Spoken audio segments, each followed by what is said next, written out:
समय की बात है कि गाय माता का बहुत सुंदर चरित्र है, ध्यान से सुनना। आज कलयुग में गाय कन्या ये सबसे ज्यादा दुखी है। आज हमारे भारत में कन्या की पूजा होती है तो आज कन्या भी दुखी है। हमारे भारत में गाय माता को सम्मान दिया जाता है, लेकिन आज हमारे भारत में वो गाय भी बहुत दुखी है। और क्यों दुखी है, किस कारण से दुखी है, मैं आपको शब्द समझा रहा हूं। भागवत कथा के माध्यम से एक एक शब्द को समझना और अपने जीवन का उद्धार करना। ध्यान से सुनो। एक गाय माता ने एक बछड़े को जन्म दिया। एक बहन जी वहां से निकल के जा रही थी, तो उस समय उस बहन जी को गाय माता ने आवाज लगाई, क्योंकि पहले गाय माता भी बोला करती थी, पहले जीव जंतु सब बोला करते थे। गाय माता ने आवाज लगाई, अरे बहन कहाँ जा रही है, देख मैंने अभी अभी एक बछड़े को जन्म दिया है, बहन ये गीले में पड़ा है, ठंड का समय है, इसे थोड़ी तकलीफ हो रही है, तो एक काम करना, मेरे बछड़े को उठा के थोड़ा सूखे में लिटा दे। उस समय उस बहन ने कहा, अरे गाय मुझे अपने घर के काम से फुर्सत नहीं है, मैं तेरे काम कहाँ से करूंगी। अरे बावड़ी तेरे भगवान ने हाथ पैर नहीं दिए तो मैं क्या करूं, ऐसे तो रास्ते में मेरी गाय जन्म देंगी बच्चों को, मैं सबके बच्चों को उठाती फिरूंगी क्या, मैं अपना काम नहीं करूंगी क्या, चल हट मुझे अपना काम करने दे। वो बहन जी वहां से गाय माता को धुतकार के चली गई और उल्टा सीधे कटु शब्द बोलकर चली गई।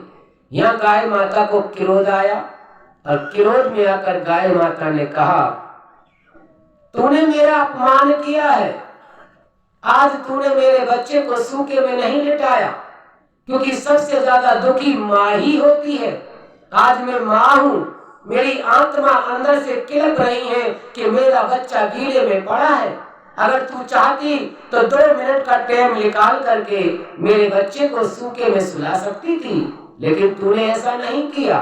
तो जा, जब तूने मेरी मदद नहीं करी है तो आज मैं तुझे श्राप देती हूँ कि कलयुग में जो भी बच्चा जन्म लेगा, मानव का बच्चा, उसे कम से कम साल भर 6 महीने उस बच्चे की सेवा करनी पड़ेगी, तब जाकर के वो बच्चा पैरों चलना सीखेगा, यानी कि चलना सीखेगा। और हमारे बच्चे, मैं भगवान से वरदान मांगती हूँ कि हमारे बच्चे जन्म लेते ही भागना शुरू कर देंगे। इस प्रकार से गाय माता ने कलयुग के मानवों को श्राप दिया है और अपने लिए वरदान मांग लिया। और आज भी गाय माता के बारे में कुछ कहने जा रहा हूं, ध्यान से सुन लेना।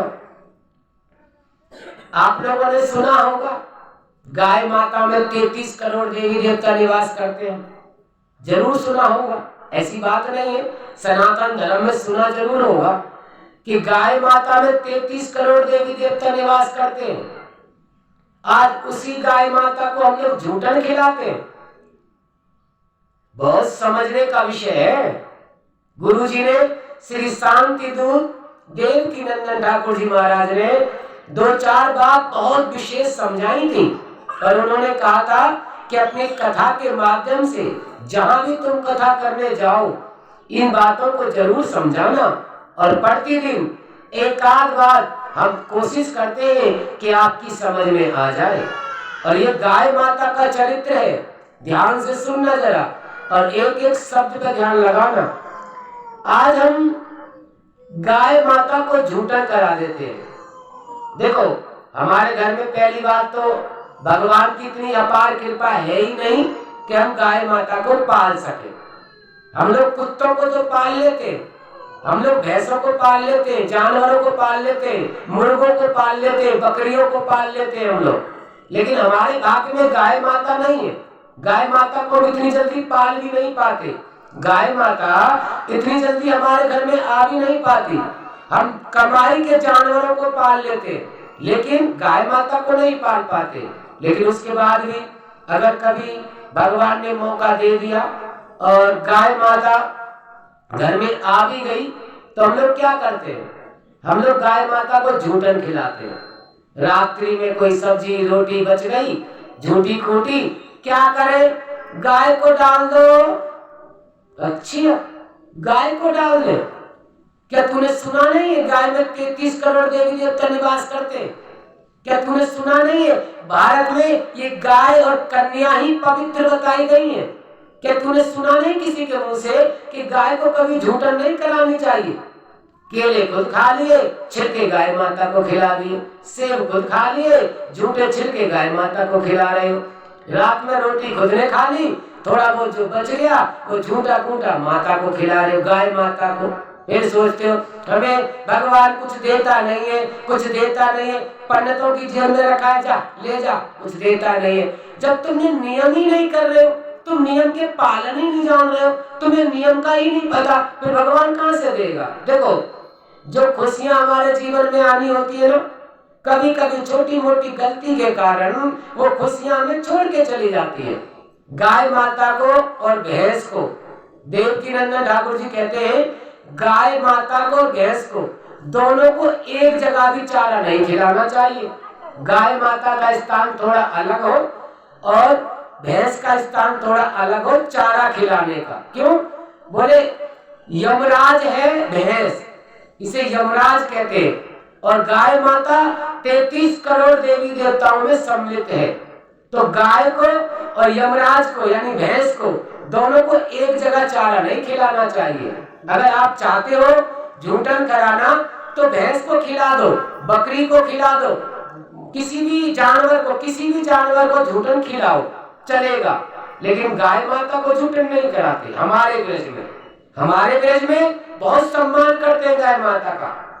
हमारे मथुरा वृंदावन में 84 कोस के अंदर कोई भी गाय माता को झूठन नहीं कराता।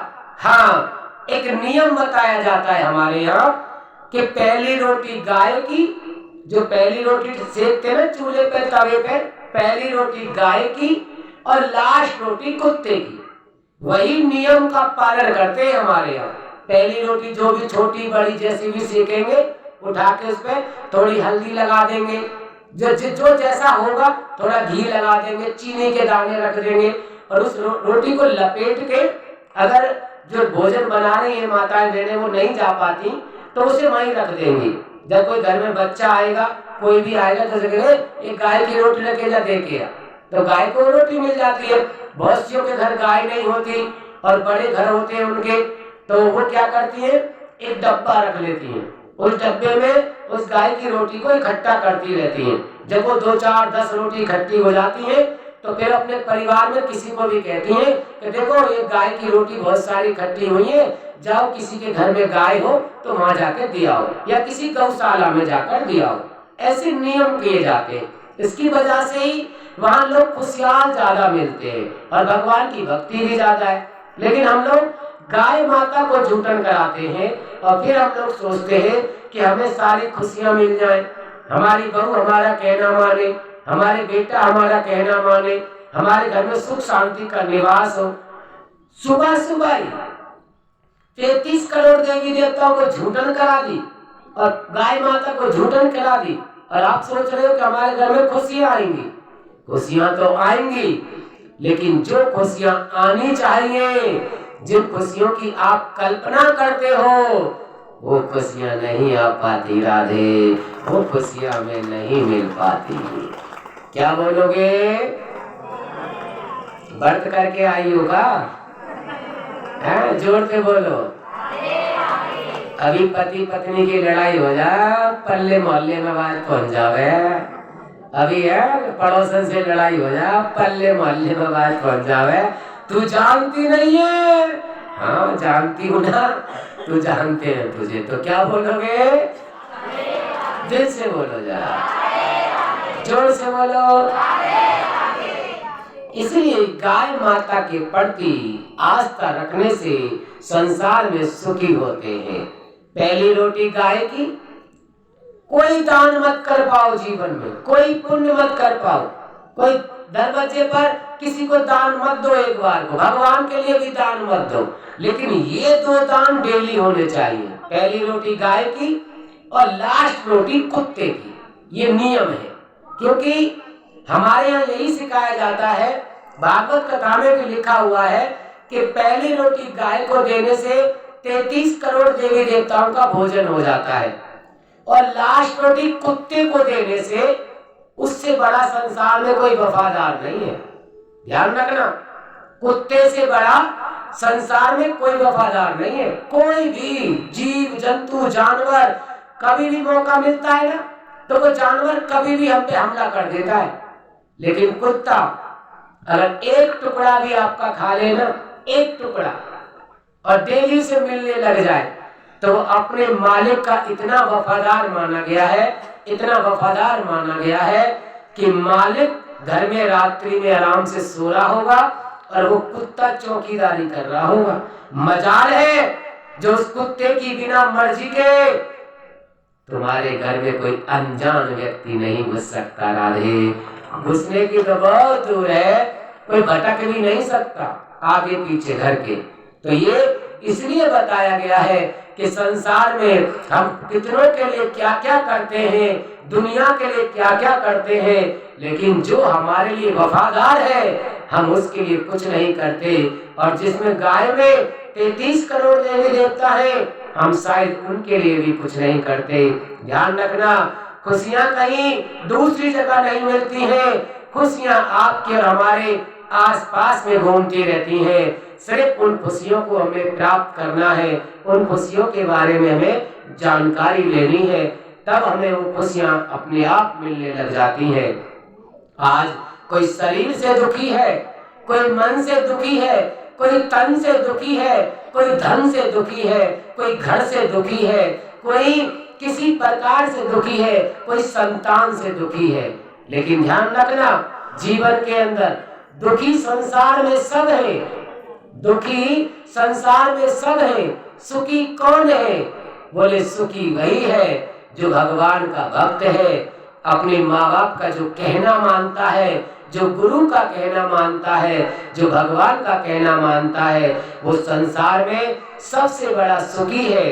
दुखी कौन है? दुखी हमारी इच्छाएं हैं जो कभी पूरी नहीं होती। सुखी कौन है? बोले सुखी हम हैं कि संतोषी है। जो संतोषी है वो संसार में सुखी है, और जो संतोषी नहीं है वो संसार में दुखी है। और देखो, दुख का कोई कारण नहीं होता। घर में बहुत सारे रिश्तेदार आ गए, बहुत सारे रिश्तेदार, और वो घर में पनीर बना लिया, पनीर, और वो पनीर जो माता बहन ने बनाया और रिश्तेदार खा गए और उसे ना मिले, तो रात भर एक तो से नींद नहीं आएगी। मैं नहीं बनाया, मुझे ही मिला नहीं, मुझे ही मिला नहीं, सब खा गए, मैंने बतेरी कोशिश करी मुझे मिल जाए। अरे बाबरी तू पागल है, एक कटोरी पहले से तुम खा के धर देती है, तुझे मिल जाता, तेने तो बनाया था। अब तू दूसरों को क्यों कोस रही है? परस के भी तू ही दे रही है। ये तो तेने इतना अच्छा बनाया, वो इतना अच्छा बनाया कि सबको पसंद आ गया, और जब सबको पसंद आ गया तो सबने खा लिया। अब पूरी रात के लपने से क्या फायदा? यानी कि सुख भी हमारे अंदर है और दुख भी हमारे अंदर है। अगर हम सुख की कामना करते तो हमें सुख मिलता है। सुख की कामना, देखो मेरे कितनी अच्छी सब्जी बनाई थी, आज हमारे घर में एक दाना भी सब्जी का नहीं बचा, सबने बड़े प्रेम से खाया, कितना अच्छा लगा, सुखी हो गए। और खुद मुझे नहीं मिला और पति से भी लड़ने लगी। मैंने तुझे कहा था 5 किलो पनीर लाइए, तू 4 किलो लाया, देख मुझे नहीं मिला। और पति भी, मुझे कौन सा मिला है, तूने बनाया इतना अच्छा, मैं खुद ही नहीं खा पाया। लेकिन ये हकीकत है, अगर हम सुख की कामना करते हैं तो सुख की तरह हमें सोचना पड़ेगा, और ये हकीकत है। बहुत से लोगों की आदत होती है कभी घर में तारीफ नहीं करते, लेकिन माता बहनों की आदत होती है तारीफ सुनने की। जैसे घर में भोजन बनाया, तुरंत कहेगी पति से, कैसा लगा बताइए ना। ठीक है, अच्छा है।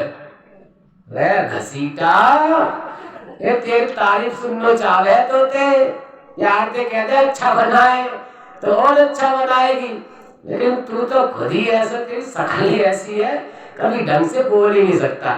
एक तो 24 घंटे नशे में टल्ली रहता है, कोई अच्छी बात सुन ही नहीं सकता। अरे कह दे अच्छा बनाए, अच्छा बनाए, इसका मन खुश हो जाएगा, और कह दिया ना।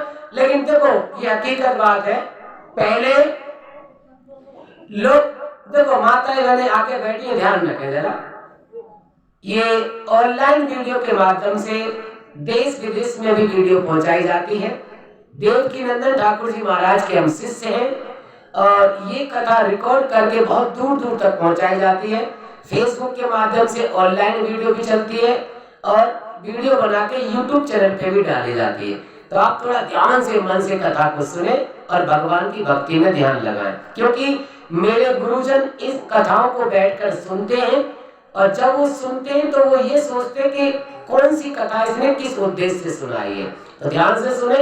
देखो, पहले सच्चा प्रेम हुआ करता था, आजकल सच्चा प्रेम रहा नहीं, खत्म हो गया। किसी का कोई प्रेम, अब स्वार्थ की दुनिया रह गई है। पहले प्रेम सच्चा हुआ करता था, अब का प्रेम स्वार्थ की दुनिया है। ध्यान से सुनने, जरा बता देता हूं।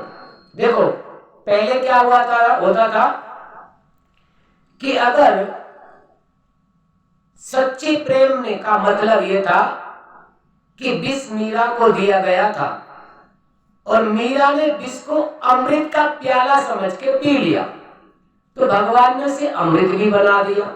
लेकिन आजकल क्या है, आजकल हम जिसे ज्यादा प्रेम करते हैं ना, 24 घंटे घरवाली तारीफ करती रहती है, मेरा पति बहुत अच्छा है, मुझे बहुत प्यार करता है। अच्छा, तुझे प्यार करता है कि हाँ, बोले ठीक है, आज हमारे कहने से एक काम कर देना, तुझे पता चल जाएगा तुझे कितना प्यार करता है। बोले क्या करना है? बोले कुछ नहीं करना, शाम को जब घर आए ना, भोजन करने बैठे ना, तो इसकी कटोरी में जो सब्जी रखे ना, सब्जी, उसमें एक चुटकी नमक ज्यादा डाल दियो, सिर्फ एक चुटकी नमक। एक चुटकी नमक से वो तुझे पूरी रात ऐसा प्यार करेगा, पूरी रात तुझे ऐसा उल्टा सीधा सुनाएगा कि ना खुद सोएगा ना तुझे सोना देगा। इसका मतलब एक चुटकी नमक में बस प्रेम खत्म हो गया। पहले अगर हम नमक भर के दे देते थे ना, कटोरा भर के, और कहते थे तुम मुझसे प्यार करते हो? बोले हाँ। बोले खा लो इसे, तो उसे नमक को पूरा समझ के हम खा लेते थे, उसे कहते थे प्रेम, कि हाँ हम सच्चा प्रेम करते हैं इनसे। लेकिन आजकल का प्रेम, एक चुटकी नमक भी अगर ज्यादा डल जाए तो पूरी रात प्रेम की जगह महाभारत हो जाती है। राधे, पूरी रात प्रेम की जगह महाभारत हो जाती है। माताएं बहनें कौन सी कम है? माताएं बहनें भी आजकल डंका बजाती हैं, हम बहुत प्रेम करते हैं, बहुत प्रेम करते हैं। देखो, तनख्वाह हो किसी की 10,000 या 10,000 के गेहूं बेच कर आए, मक्का बेच के आए, जो भी आपने बनाया खेत में, बटाना जो भी उगाया, वो 10,000 का बिका है। ध्यान से सुनना, बहुत समझने योग्य बात है ये, प्रेम का डंका बजाने वालों के लिए। अगर आपकी 10,000 की कोई चीज बिकी, आपके पति 10,000 की बेच कर आए और ला करके आपको 9,500 दे दे, बिकी कितने की है? 10,000। तनख्वाह कितनी है? 10,000। लाके कितने दिए? बोले 9,500। 500 रुपए कम है ना, 9,500 लाके दे दिए ना। तो 9,500 की खुशी नहीं मनाएंगी माताएं बहनें कि मुझे 9,500 मिल गए। 500 के नोट को ढूंढेगी, कभी फोन में चेक करेगी, कभी उसकी जेब में चेक करेगी, कभी उसके कुर्ते को चेक करेगी, कभी तो पूछेगी, ए जी कहाँ है वो 500 का, बताओ ना कहाँ है? अरे छोड़, रहने दे, हर बात तुझे क्या बताऊं, जाने दे, खर्च हो गए, बताओ ना कहाँ खर्च हो गए, बताओ ना। पूरी रात कभी तकिए के नीचे ढूंढेगी, कभी उसके ट्रैक्टर में जाके देखेगी कि छुपा के तो नहीं रख दिए, कभी मोटरसाइकिल में ढूंढेगी, यानी पूरी रात उस 500 के नोट को ढूंढेगी। ये नहीं सोचेगी कि 9,500 मुझे मिल गए, इन 9,500 की खुशी मनाऊं मैं। पूरी रात उस 500 के नोट को ढूंढेगी। माताओं बहनों, पहले का प्रेम सच्चा हुआ करता था, आजकल का प्रेम उस 500 के नोट में दब के रह गया। राधे, आज का प्रेम उस 500 के नोट में दब के रह गया। कंजूसी कर रहे हो बजाने में, या सुनाने में भी कंजूसी कर देंगे हम यहाँ। क्या बोलोगे? जोर से बोलोगे। इस प्रकार से सुखदेव जी महाराज का जन्म हुआ और सुखदेव जी महाराज का जब जन्म हुआ तो सुखदेव जी महाराज ने कंधे पर नार को डाला और वहां से चल दिए। वेद व्यास जी ने आवाज लगाई, पुत्र मैंने आपके लिए कुछ धरोहर रखी है। और सही बात है कि हमें पुत्र क्यों चाहिए?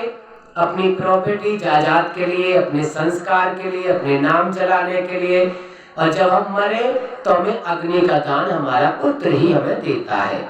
उस समय बहुत कहा वेद व्यास जी ने, पुत्र रुक जाओ, ये भागवत कथा मैंने तुम्हारे लिए लिखी है, आप इसका निर्माण करो, कलयुग तक आपको ये कथा पहुंचानी है। लेकिन इस समय सुखदेव जी महाराज कुछ भी सुनने से राजी नहीं है। सुखदेव जी महाराज वहां से चल दिए। लेकिन जब वो वहां से निकल के जा रहे थे ना, तो नदी में कुछ अप्सरा स्नान कर रही थी। तो जब वो वेद व्यास सुखदेव जी निकल के गए तो अप्सरा नहाती रही, स्नान करती रही, एक दूसरे को देख देख के खुश होती रही। जब सुखदेव जी वहां से गए तो स्नान में मगन रही। लेकिन जब वेद व्यास जी वहां से गए तो अप्सराओं ने देखा वेद व्यास जी आ रहे हैं, तो जल्दी जल्दी कपड़ों को धारण करने लगी, कपड़ों को पहनने लगी। तो वेद व्यास जी ने पूछा, देवी आप स्वर्ग की अप्सरा हो, मैं आपसे कुछ पूछ सकता हूँ, कुछ प्रश्न कर सकता हूँ? तो अप्सराओं ने कहा, हाँ वेद व्यास जी पूछो, क्या पूछना चाहते हो? बोले अभी मेरा पुत्र यहाँ से गया तो आप ऐसे ही नहाती रही, आपने वस्त्रों को धारण नहीं किया, और जब मैं यहाँ से जा रहा हूँ तो आपने वस्त्रों को धारण किया, इसका मतलब? बोले वेद व्यास जी, एक तो वो अमर कथा को सुन चुका है, वो अमर हो चुका है, उसमें ज्ञान और अज्ञान की परिभाषा को वो जानता है।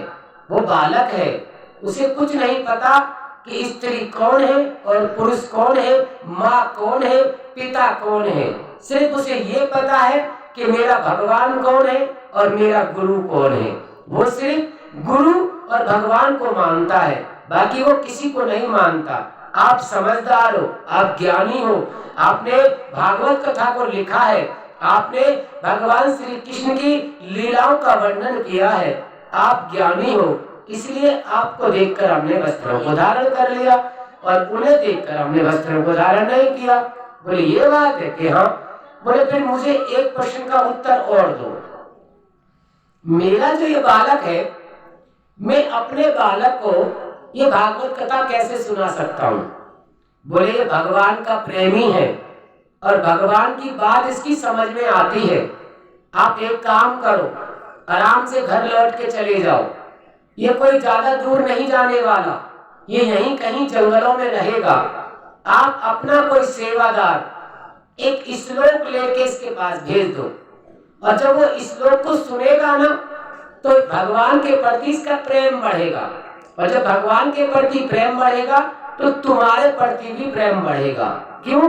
कि जो बच्चा भगवान के चरणों में सिर झुका सकता है, वो बच्चा गुरु और माँ बाप के चरणों में भी सिर झुका सकता है। राधे, वो बच्चा माँ बाप और गुरु के चरणों में भी सिर झुका सकता है। उसी समय वेद व्यास जी ने ग्वाले को बुलाया, जो ग्वाला गैया चराया करता था, तो उस ग्वाले से पूछा, तूने मेरे पुत्र को देखा है? बोले हाँ, एक वृक्ष के नीचे बैठे हैं वो और भगवान की तपस्या कर रहे हैं। बोले ठीक है, आज मैं एक प्रश्न दे रहा हूं तुझे, आज जाकर के उस प्रश्न को कर देना। बोले ठीक है। तो वेद व्यास जी ने एक श्लोक दिया उस ग्वाले को, और श्लोक को हिंदी में बताया। जैसे ही वो हिंदी में श्लोक लेकर गया तो वहां सुखदेव जी कदम के वृक्ष के नीचे बैठे हैं और भगवान विष्णु की तपस्या कर रहे हैं। वो ग्वाला गया और ग्वाले ने जाकर वो श्लोक बोला हिंदी में, भगवान कितने सुंदर हैं, भगवान पैरों में खड़ाऊ पहनते हैं, भगवान गले में वैजंती माला पहनते हैं, भगवान कानों में कवच कुंडल पहनते हैं, भगवान बहुत सुंदर है। आज भगवान मोर का पंख लगा करके घर से पहली बार बाहर निकले हैं। आज ब्रज की गोपियां उनका इंतजार कर रही हैं। माखन खिलाना उन्हें चाहती हैं। आज सभी भक्त उनका इंतजार कर रहे हैं। भगवान पीला पीताम्बर ओढ़ता है। जैसे ही सुखदेव जी महाराज ने ये सुना तो सुखदेव जी महाराज ने कहा, अरे ग्वाले, तू किसकी बात कर रहा है? बोले, भगवान श्री कृष्ण की बात कर रहा हूँ। भगवान श्री कृष्ण कहाँ है वो? बोले, अगर आपको ज्यादा जानना है तो आपको अपने पिताजी को गुरु बनाना पड़ेगा, क्योंकि हमारे गांव में जो वेद व्यास जी हैं वो शास्त्रों के ज्ञाता हैं, उन शास्त्रों को सब जानते हैं। अगर आप भगवान के बारे में जानना चाहते हैं तो आप वेद व्यास जी के पास जाएं और उनसे इस बात को पूरा सुने। मैं तो ग्वाला हूँ, मैं तो घर गृहस्थी वाला हूँ, बस वेद व्यास जी के पास कभी कभी जाता हूँ, उनसे थोड़ी बहुत ज्ञान की बात मिलती है, मैं आपको आके सुना दी मैंने। उसी समय उनके मन में कल्पना जागी कि मैं भी इस भागवत कथा को यानी भगवान श्री कृष्ण की बाल लीला को सुनना चाहता हूँ। तब जाकर के अपने पिताजी का ध्यान किया। पिताजी वहां आए, वेद व्यास जी। वेद व्यास जी ने कहा, पुत्र। बोले, आप मुझे पुत्र मत कहो, आप मुझे अपना शिष्य कहो, क्योंकि मैं पुत्र पिता का नाता रखना ही नहीं चाहता, मैं सिर्फ शिष्य और गुरु का नाता रखना चाहता हूँ। बोले, ठीक है शिष्य, आप हमसे कुछ जानना चाहते हो? बोले, हाँ, मुझे भगवान के बारे में पूरा सुनाओ। जब तक भगवान के बारे में पूरी कथा ना हो जाए तब तक मैं यहाँ से उठ के नहीं जाऊंगा, आप भी अपना स्थान बना लो। तब वेद व्यास जी ने कहा, लाला, तू तो घर गृहस्थी को त्याग चुका है, लेकिन मैं घर गृहस्थी में हूँ, इसलिए मुझे जितना समय मिलेगा उतने समय में आपको सुनाने आऊंगा। तेरा स्थान बता कहाँ है? तब सुखदेव जी महाराज ने कहा, गंगा के इस किनारे मैं बैठा हूँ, गंगा के इस किनारे आप बैठ जाओ और आप उस किनारे से मुझे कथा सुनाना, मैं इस किनारे से कथा को सुनूंगा। इस प्रकार से वेद व्यास जी ने उस कथा को सुखदेव जी महाराज को पूरा सुनाया।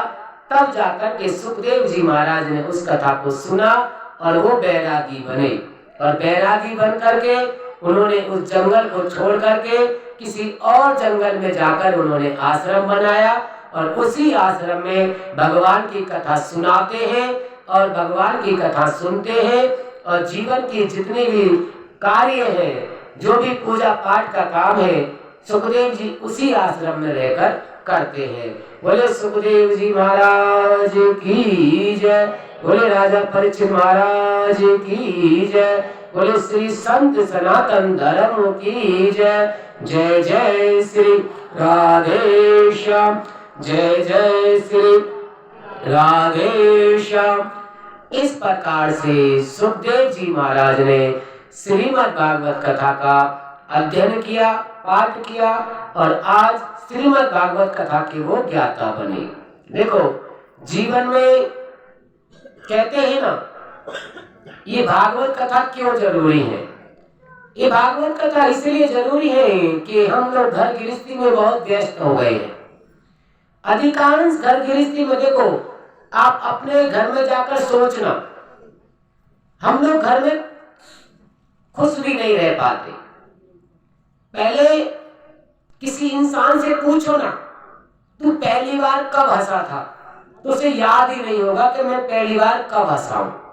किसी माता बहन से पूछो ना, तू पहली बार कब हंसी थी, तो उसे ध्यान भी नहीं होगा कि मैं खिलखिलाकर मन से दिल से कब हंसी थी। क्यों?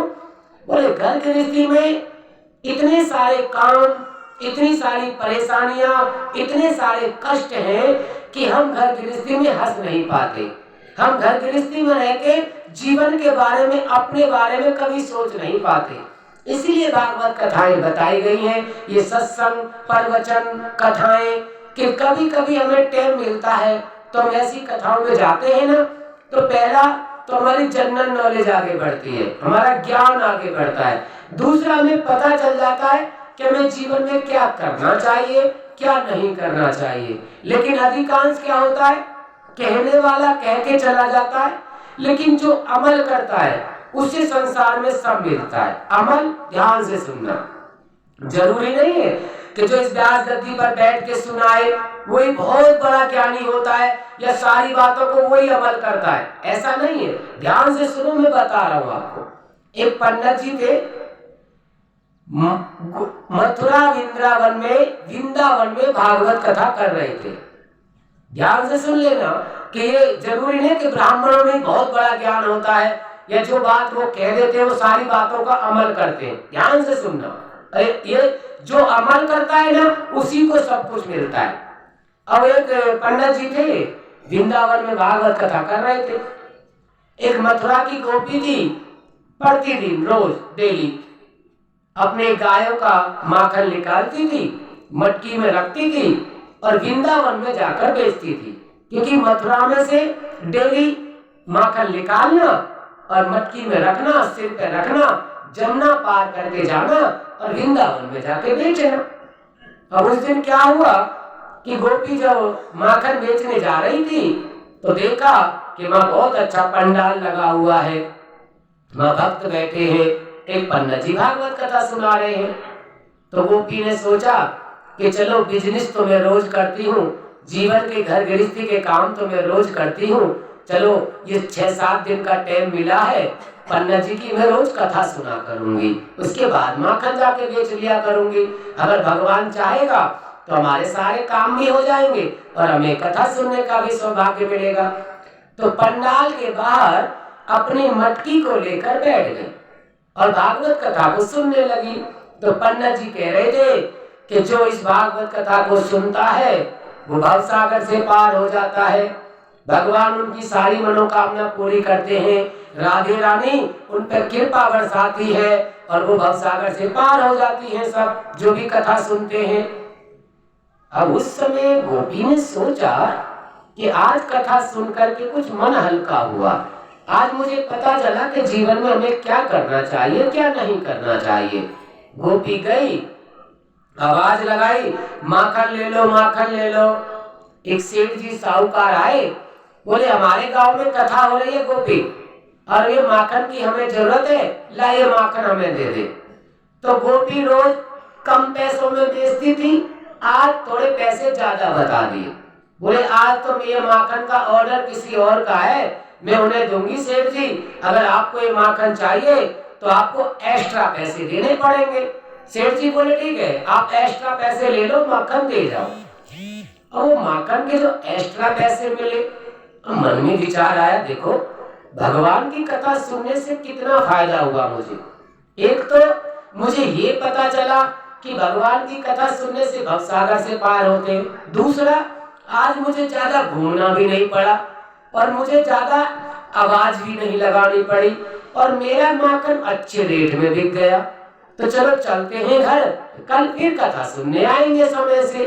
गोपी जाने लगी तो नाव वाले ने आवाज लगाई, ए गोपी जल्दी आ, मैं तेरा इंतजार कर रहा हूँ, चल ये नाव लास्ट है, बैठ जा, तुझे मथुरा पहुंचा दूं।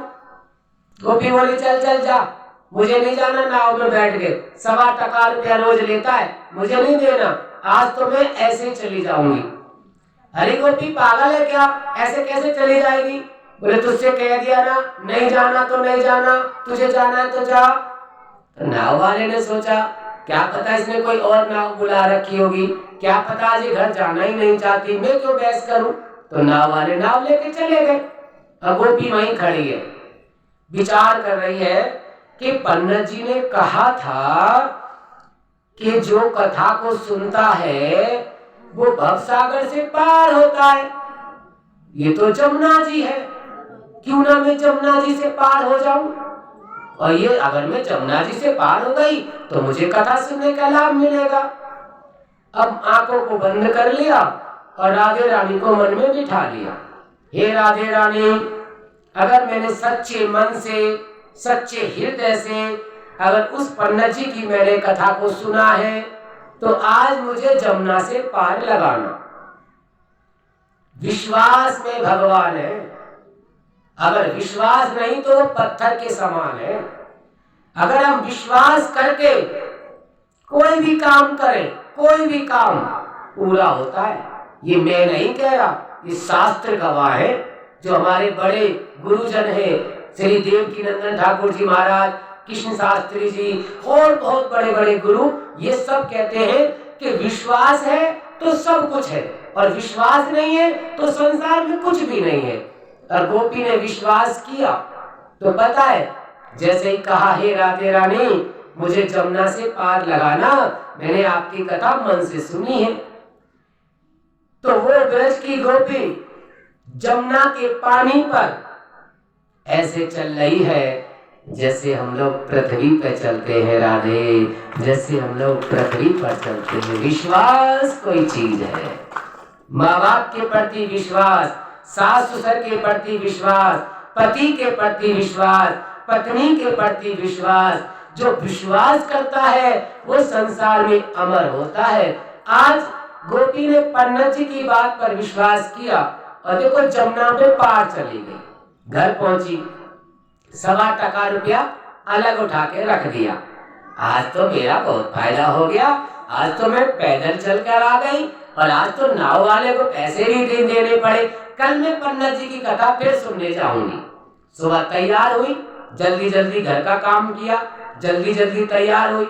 जल्दी जल्दी का मतलब समझ रहे हो, कोई माता बहन 2 बजे आई है, कोई 2:30 बजे आई है, और आने के बाद भी ये नहीं है कि चुपचाप वहीं बैठ जाए, आके भी फूल लेके आवेगी, पन्नत जी के आगे आवेगी, फिर 6 बार यूं यूं करेगी, 10 बार यूं यूं करेगी। अरे एक तो तुम लेट आए हो, लेट आने के बाद पन्नत जी का ध्यान क्यों बटा रहे हो? अगर आना है तो पहली आरती में आओ, पहली आरती के दर्शन करो, पूजन के दर्शन करो, पूजन में सम्मिलित हो जाओ। और जब भागवत जी को पन्नत जी मौका देते हैं फूल चढ़ाने का, तब फूल चढ़ाओ और फूल चढ़ा के स्थान पर बैठ जाओ।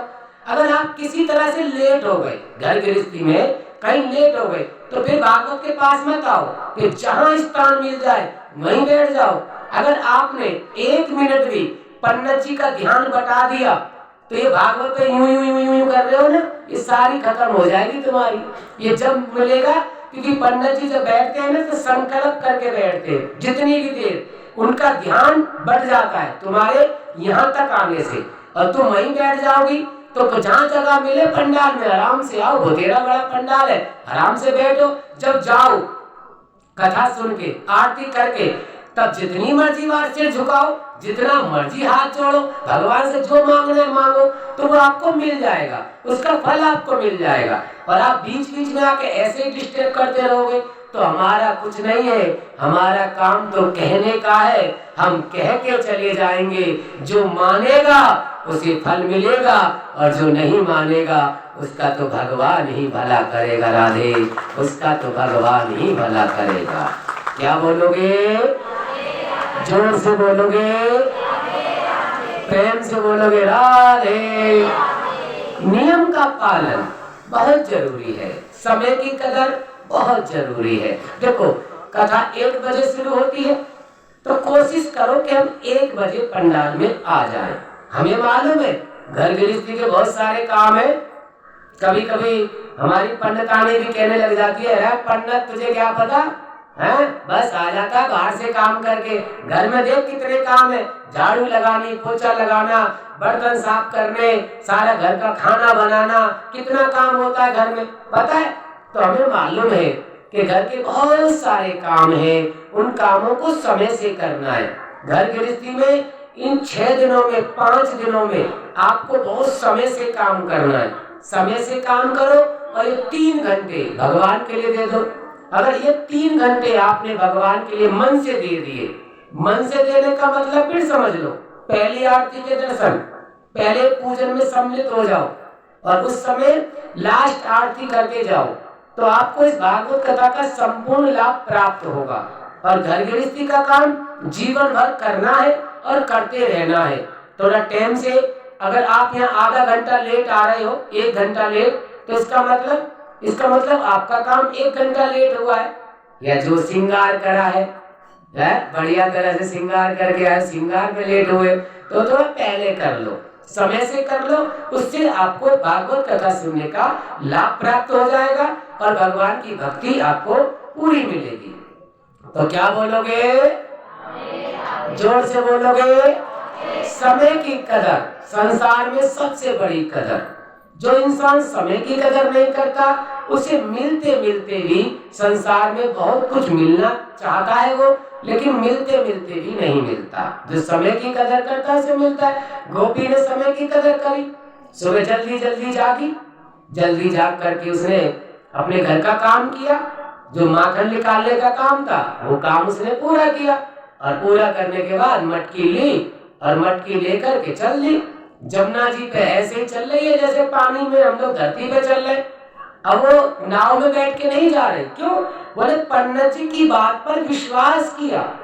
जो पन्ना जी मतलब गुरु कहते हैं, गुरु, माँ बाप और भगवान, इन तीनों की बात पर जो विश्वास करता है ना, वो संसार में कभी फेल नहीं होता। विश्वास किया, जमुना पे चलने लगी, आ गई। पूरी कथा को सुना पहले, और पूरी कथा को सुनने के बाद जैसे वहां आरती होने लगी, बोलिए थोड़ा माखन भी बेच के आना है, माखन भी बेच के आऊं। तो पंडाल से जैसे चलने लगी, एक भक्त ने कहा, अरे गोपी माखन बेचती है ना तू? कि हाँ। बोले ये माखन वहां रख दे, इसके पैसे मैं दे रहा हूँ, भगवान को भोग लगाना है।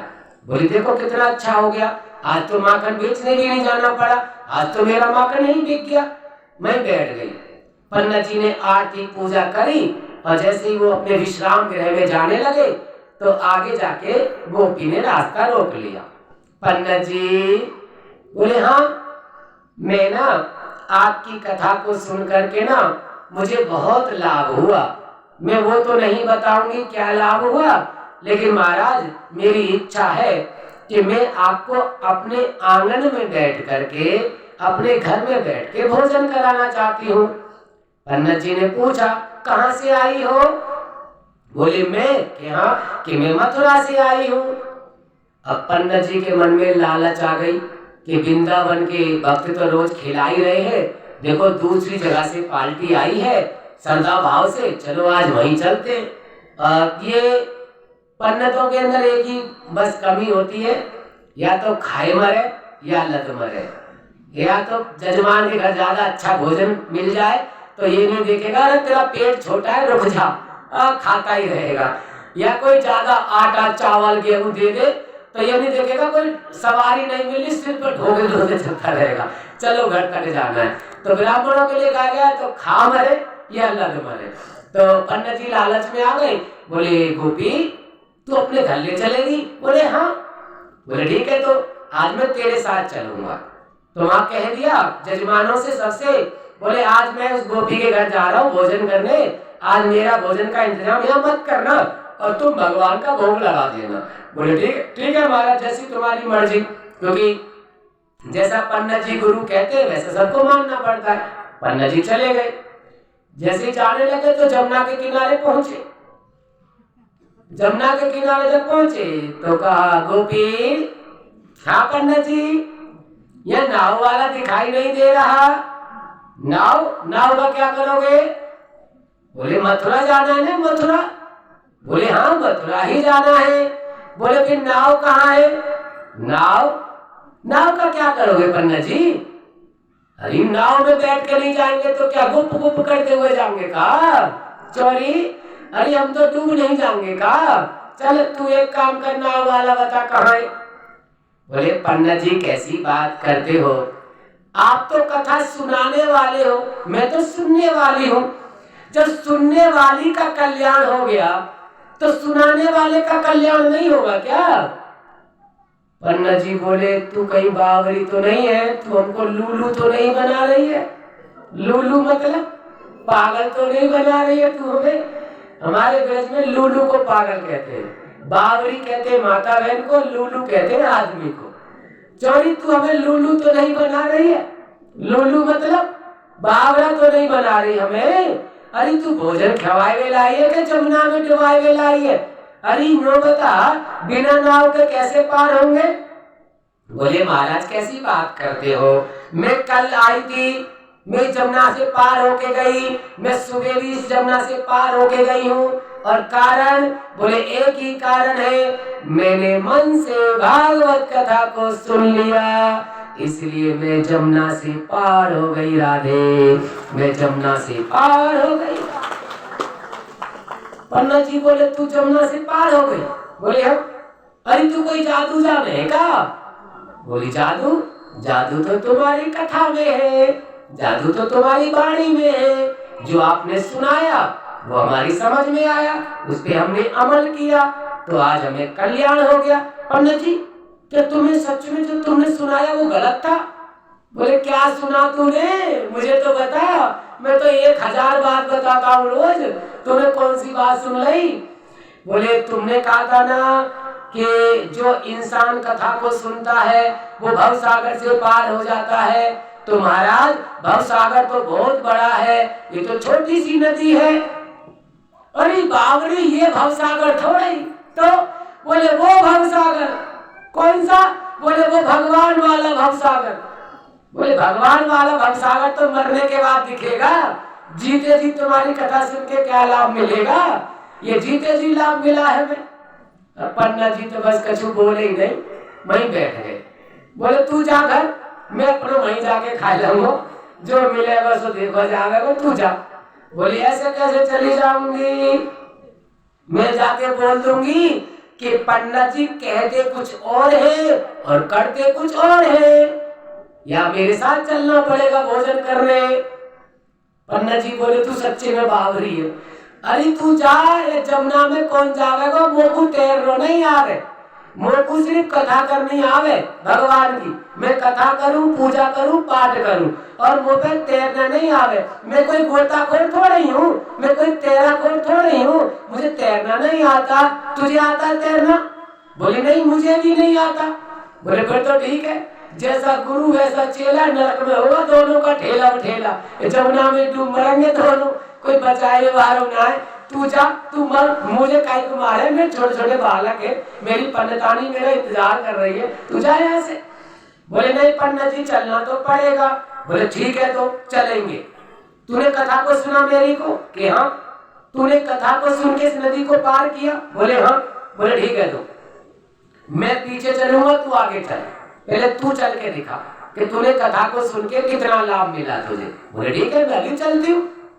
आंखों को बंद कर लिया, विश्वास है ना। देखो जहां विश्वास है वहां भगवान है, जहां शक है वहां घर में क्लेश बीमारी है। जहां विश्वास है जहां सब कुछ है, और जिस घर में शक की बीमारी है, कोई भी माता बहन के मन में आ जाए, भाई बंधु के मन में आ जाए, ये शक की बीमारी जिसके मन में घुस जाए वो जीवन में कभी पार नहीं हो सकता। ये भवसागर तो छोड़ो, घर का भवसागर से कभी पार नहीं हो पाता वो जिसके मन में शक की बीमारी घुस जाए। और जिसके मन में विश्वास है, नहीं ये सब नहीं हो सकता, ऐसा नहीं हो सकता, जिसे विश्वास है वो जीवन में सबसे ज्यादा सुखी है। गोपी को विश्वास था कि इसीलिए सुखी थी वो।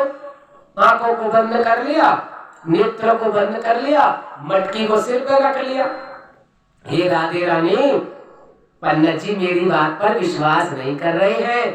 मैंने पन्ना जी की कथा को मन से सुना, और कल तुमने मुझे पार लगाया, आज सुबह भी तुमने मुझे पार लगाया, और मुझे पूर्ण विश्वास है राधे रानी कि आप मुझे डूबने नहीं दोगी, मुझे पार लगाओ।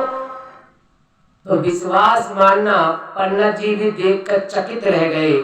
इस कथा को कभी कभी सुनाने वाले सुना के चले जाते हैं, लेकिन जो अमल करता है वही संसार में अमर होता है। राधे, वही संसार में अमर होता है। साहब चलने लगी जमुना के जल पर।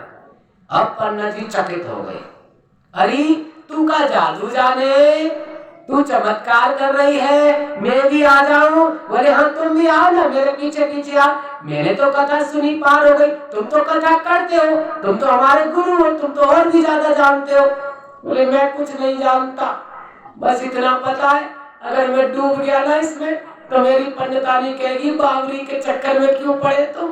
एक जगह रोटी मिल रही थी, चैन से खा लेते, वहां दूसरी जगह क्यों गए? और पंडितानी और धमकावेगी, ढंगते। अब कहा करूं हे राधे रानी, और धोती को थोड़ा ऊंचा करने लगे, बांधा बूंदी कस के बांधने लगे। हे राधे रानी मुझे डुबा मत देना, हे राधे रानी मैं तेरी कथा करता हूँ, डुबाना मत, डुबाना मत, डुबाना मत। राधे रानी बोली जब तुझे विश्वास ही नहीं पंडित तो तू डूबेगा ही। जब विश्वास ही नहीं तुझे, अरे वो सामने तेरी आंखों के सामने निकल के गई है गोपी, तो तू भी विश्वास कर, लेकिन तुझे विश्वास नहीं तो डूबना ही है। और जो जैसे थोड़ा मन को कैसा सा करा, हिम्मत सी बांधी, हे राधे रानी देख डुबइयो मत, हे राधे रानी मैं कथा करता हूँ तू डुबइयो मत। और जैसा ही पहला कदम रखा जमुना जी में, पंडित जी बह गए। अब गुप करते फिर रहे, अरे बचा मैं डूब गया, मैं डूब गया, मैं डूब गया। गोपी ने पूछे फिर के देखा पंडित जी छप छप कर रहे। गोपी ने पंडित जी का हाथ पकड़ा और उस जमुना के जल से पंडित जी को पार कर दिया। अरे भक्तगणों, इस कथा का एक ही उद्देश्य है कि कहने वाले कह के चले जाते हैं, लेकिन जो अमल करता है वही संसार में श्रेष्ठ कहलाया जाता है, वही संसार में बड़ा कहलाया जाता है। राधे, वही संसार में बड़ा कहलाया जाता है। देखो ऐसे बना रहे जैसे गुस्से में रोटी बना रहे हो। बना रही है तो ना ढंग से बनाओ, दिल से बजाओ जरा।